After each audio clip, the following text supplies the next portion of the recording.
Ciobănaș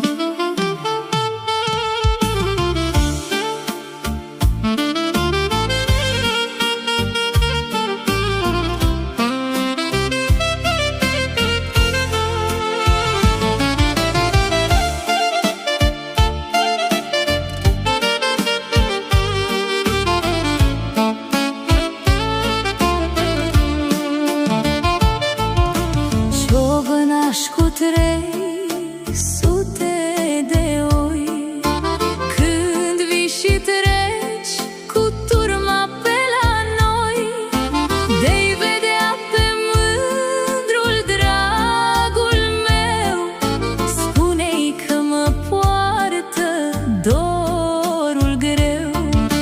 De-i vedea pe mândrul dragul meu, spune-i că mă poartă dorul greu.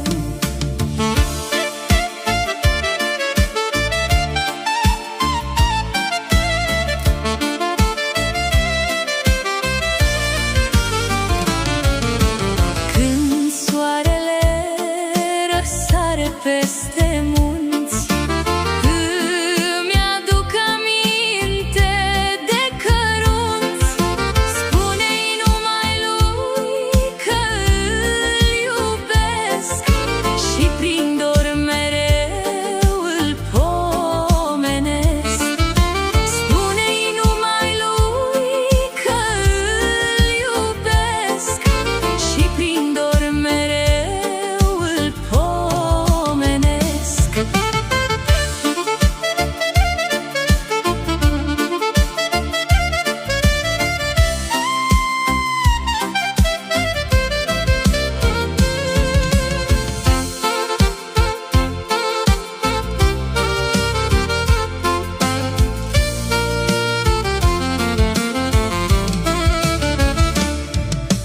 Când soarele răsare dintre nori, mă cuprinde dorul până-n zori.